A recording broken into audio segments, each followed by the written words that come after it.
What's going on, ladies and gentlemen? We are back once again, and we are going to be reviewing Spider-Man Into the Spider-Verse.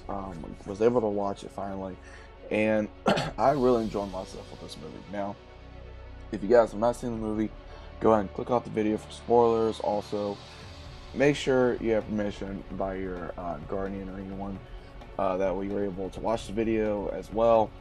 But this movie, once again, it really surprised a lot of my expectations.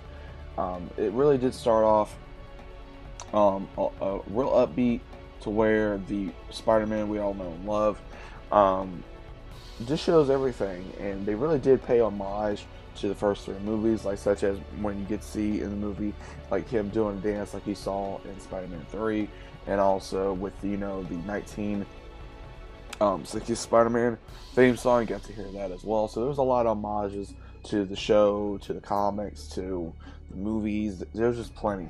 And the way that this story went was Kingpin was trying to open a portal to save his family from dying because apparently they saw what he would really do, and they did not like it. They ran, they got into a car accident, so he blamed Spider-Man and of course everybody else.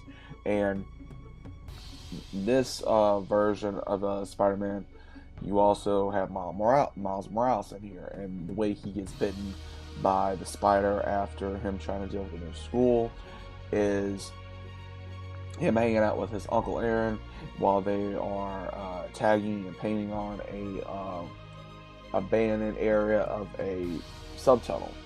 And he gets bitten the very next day. The thing starts happening. He says, okay, I'm as part of a Spider-Man comic. And then when he goes back to try to find his uncle, he goes right into the same tunnel, and he sees Spider-Man fighting Green Goblin. So it was right out of the comic. And of course, in this version, Spider-Man does see him. He says, I guess you're like me. He says, if you stick around and teach you the ropes. But it does not happen like that because this version of Spider-Man does die. And he does really blame himself for what happened to his death because he was not able to do something. So he really takes it upon himself to train and try to become the new Spider-Man. And when that happens, when the gate does open, of course you meet the other Peter Parker from his world, which what they're saying that is the Tom Maguire of that world, because you see him and they meet, and that Spider-Man doesn't really want to do anything, but you also in the movie get to meet Gwen Stacy, and she's actually from another universe as well. Before she even makes her entrance as Spider-Gwen, when they're trying to steal a device from Kingpin and everybody else. And you get to see different villains in this movie. You get to see Prowler, you get to see Kingpin, you get to see Scorpion, you get to see Green Goblin, you get to see a female version of Octavius. So that was pretty fun to see as well.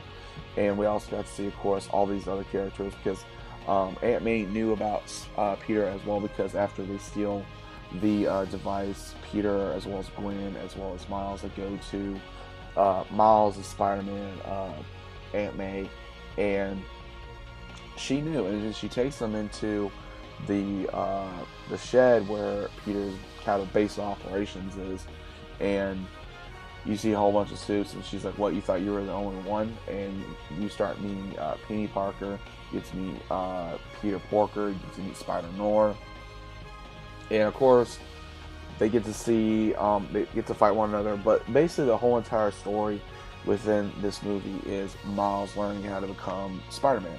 And what really takes a turn was, and again, this is spoilers, guys, spoilers. So, Aaron's, not Aaron, but Miles' uncle was the Prowler in this movie. So that really took a big turn, and him also dying took a turn as well because Kingpin shoots him, and Miles is there to, he's unable to save him. And he learns firsthand that you can't save everybody, that you just gotta try to save one person at a time, which is what Peter tries to teach him.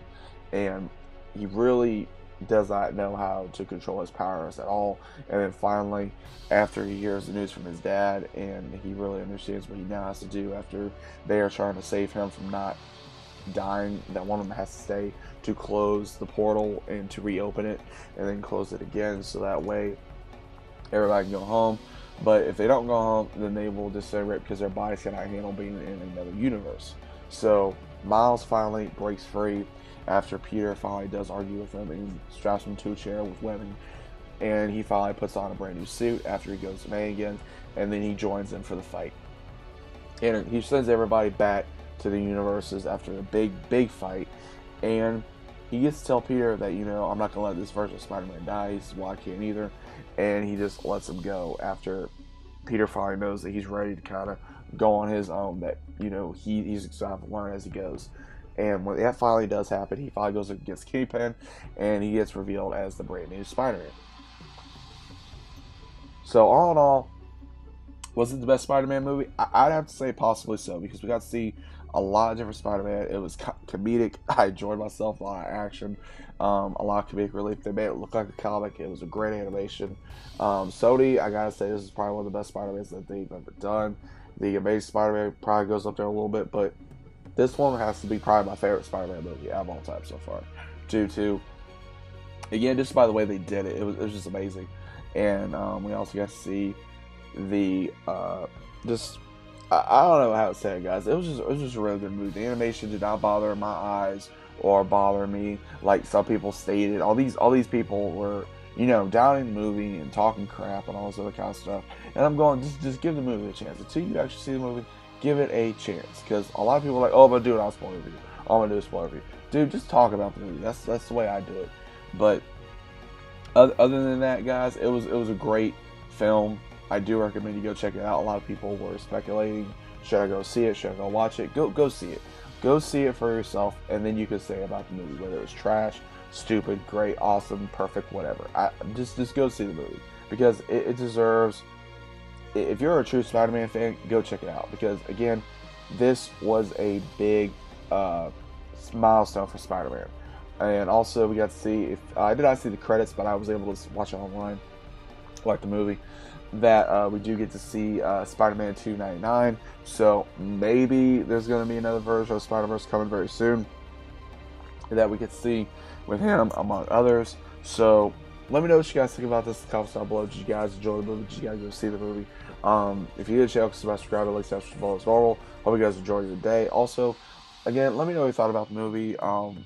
If you're going to go see it, if you're not going to go see it, please explain why. Also, did you go see it? What did you think of it? Did you think it needed a little bit more work? Did you think it was awesome the way it was? Did you guys enjoy a new aspect of Spider-Man? Like, I enjoyed it. I mean, I didn't think I was going to enjoy it that much, but I actually did enjoy it.